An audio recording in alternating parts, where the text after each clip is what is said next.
Hello, this is Photography Gamer, welcome back to the channel. Today I'm reviewing The Outer Worlds for the PS4. The Outer Worlds is an action role-playing game developed by Obsidian Entertainment. Obsidian were responsible for the original Fallout games and also Fallout New Vegas. And The Outer Worlds does feel like a Fallout spin-off set in space. So this game is set in 2355 and you start the game cryogenically frozen with other colonists aimlessly drifting through space in the Hope. A scientist called Phineas Wells manages to revive you and gives you a basic outline of the poor state of the Halcyon colony.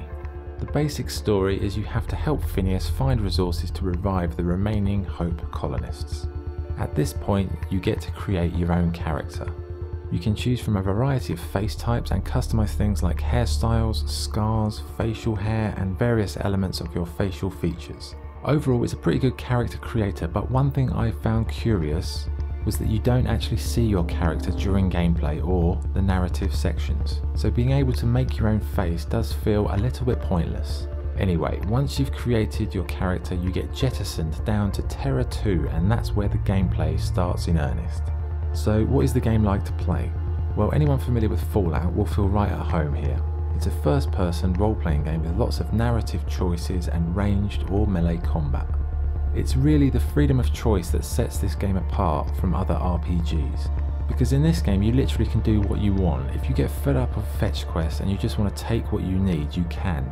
Or you can try to persuade characters to help, you can do quests for them, or you can just shoot them all and steal it. It's refreshing to see a game that gives the player so much freedom of expression in gameplay and in narrative choices. The game is set on a variety of planets and each one has their own unique style and characters. Once you acquire a ship you will start to assemble your own unique crew over time. There are lots of potential crew mates and it's up to you who you take with you on your journey, and once the crew starts to grow that's really where the game starts to excel. It reminded me a little bit of Mass Effect 2 in that regard, as you get to choose who you share your journey with. And your crewmates can also accompany you into combat. And they're very useful because they have special powers and they can use items, weapons that you can equip. So you're not just developing your character in the game, you're also developing your crew. You can build up your unique stats via leveling up or add perks, or you can do this for yourself or your crew. The combat, it's pretty smooth, pretty slick, and your companions really do help when it all kicks off. You have a special slow motion skill and all the weapons can be repaired, modded or even scrapped into base parts for use on the workbenches throughout the game. I guess you could call it a looter shooter as the amount of stuff lying around here is insane. As I said, the game worlds, they're pretty interesting, however there are a lot of loading times between areas and this can be a bit annoying because it's not a completely large open world.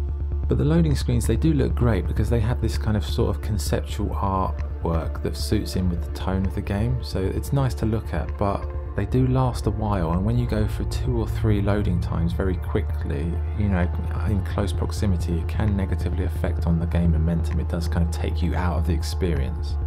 The enemies, they're as varied as you would expect. You've got all sorts of weird alien creatures, human raiders, military, and so many different types. It's really impressive. One of my favourite features was the ability to intimidate or persuade people in conversations.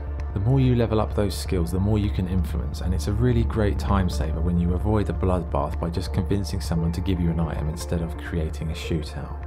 Saying that, if you're bored of fetch quests and you can't be asked, you can just completely go rogue.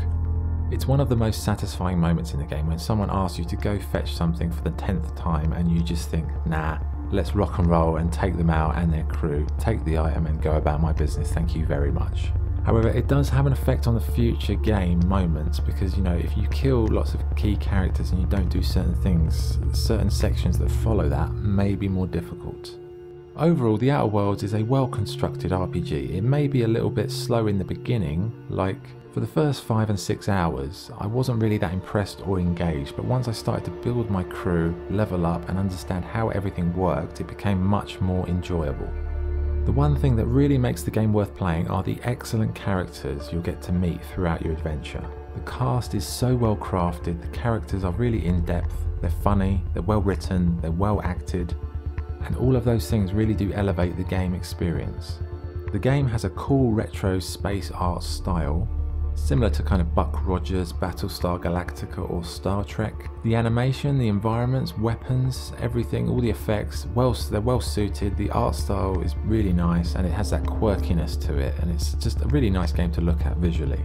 The in-game music is excellent and it has that old sci-fi TV show feel to it.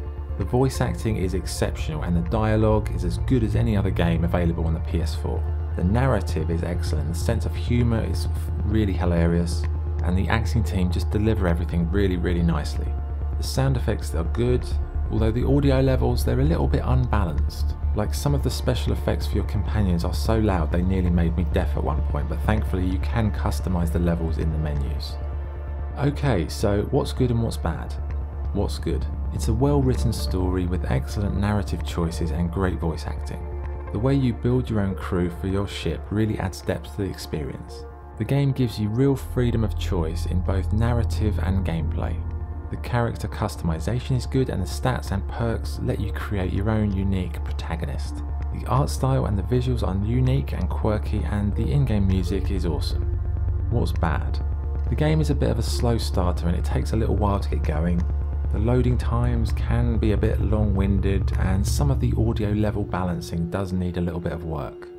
Okay, so what is the verdict? The Outer Worlds is a good, solid RPG that Fallout fans will love. It's well written, well structured, and slowly but surely the game will win you over, but for the first few hours it is a little bit underwhelming. So my score for The Outer Worlds is 8 out of 10.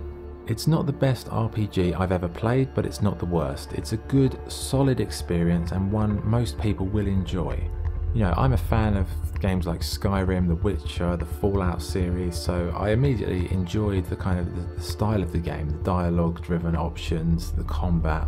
But you know, it doesn't break any ground. It's not a revolutionary game. It's just another good RPG that if you've got time to put into it, you will get a lot out of it, and I recommend it. It's very enjoyable.